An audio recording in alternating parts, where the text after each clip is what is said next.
অনেকেই বলে যে ভাই, মসলার পাইকারি মার্কেট কোথায় বা পাইকারি বাজার কোথায়? আমরা কোন জায়গা থেকে মসলা পাইকারি দামে কিনলে আমরা সবচেয়ে কম পাবো? বা যারা দেশের বাইরে রয়েছে, ভাবতেছেন যে দেশে এসে একটি মসলার ব্যবসা করবেন বা এলাচি স্টক করবেন, এই জাতীয় ব্যবসা করবেন। তাদেরও কিন্তু জানা দরকার যে কোন বাজারে বাংলাদেশের কোন বাজারে সবচেয়ে কম দামের এই মসলা পাওয়া যায়।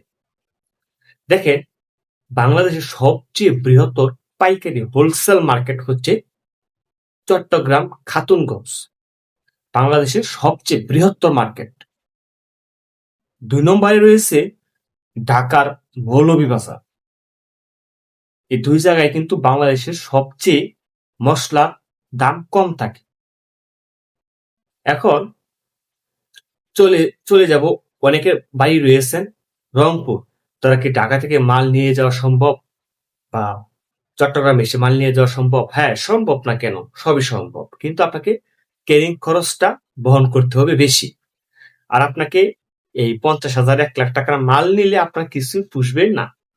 মিনিমাম আপনার যদি ৩০-৪০ লাখ টাকা বা ২০ লাখ টাকা বা ১০ লাখ টাকার মাল নিয়ে যান, সেক্ষেত্রে এত দূর থেকে মাল নিয়ে গেলে আপনার কি হবে?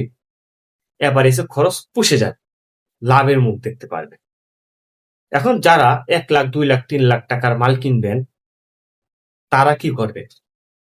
তাদের জন্য আমার একটা পরামর্শ থাকবে, আপনার যে প্রতিটি জেলা শহরেই কিন্তু পাইকারি মসলার হোলসেল মার্কেট রয়েছে। প্রতিটি জেলা শহরে পাইকারি হোলসেল মার্কেট রয়েছে। ঢাকা বা চট্টগ্রামের চেয়ে কেজি প্রতি দামে এই ২০, ৩০ বা ৫০ টাকা এদিক সেদিক হতে পারে। কোনো প্রোডাক্টের চট্টগ্রাম যে দাম থাকে, আপনার জেলা শহরে সর্বোচ্চ ৫ টাকা বা ১০ টাকা দাম এদিক সেদিক, তার ব্যতিরেকে নয়। আর কিছু প্রোডাক্ট ৫০ টাকা, ১০০ টাকাও এদিক সেদিক হয়ে যায়। তবে আপনি যদি ১ লাখ টাকা বা ১.৫ লাখ, ২ লাখ টাকা মাল কিনতে চান, তাহলে আপনার যে জেলা শহর রয়েছে, সেই জেলা শহরে পাইকারি হোলসেল মার্কেট রয়েছে মসলার, সেখান থেকে কিনবেন। আপনি যদি জেলা শহর থেকে কিনে নিয়ে আপনার উপজেলা ভিত্তিক আপনি সেল করেন, তারপরেও আপনি লাভ করতে পারবেন। আপনার চোখ বদ্ধ করে শতকরা 15 অথবা 20% লাভ থাকবে। মানে ১০০ টাকা থেকে ১৫ টাকা আপনার লাভ থাকবে যদি আপনার উপজেলা শহরে আপনি বিক্রি করেন, জেলা শহর থেকে নিয়ে। আর যদি চট্টগ্রাম বা ঢাকা থেকে নিয়ে যান, তাহলে আপনার 20% মতো লাভ থাকার সম্ভাবনা থাকে। এটা প্রোডাক্টের কোয়ালিটি বুঝে, প্রোডাক্ট বুঝে।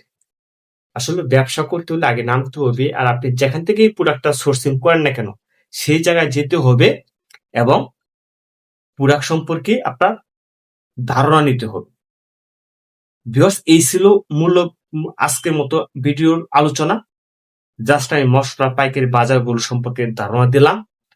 যদি একটু হলেও ভাই ভিডিওটি উপকারে আপনি এসে থাকে বা ভিডিওটা ভালো লেগে থাকে, তাহলে লাইক, কমেন্ট বা শেয়ার করবেন। আপনার কাছে রিকোয়েস্ট, চ্যানেল নতুন হয়ে থাকলে চ্যানেলটি সাবস্ক্রাইব করে বেল বাটনটি বাজিয়ে রাখবেন।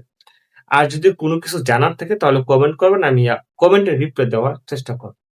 পরবর্তী ভিডিও দেখার জন্য আপনাকে অগ্রিম ধন্যবাদ জানাচ্ছি। আজকের মতো এখানে বিদায় নিচ্ছি। আল্লাহ হাফেজ।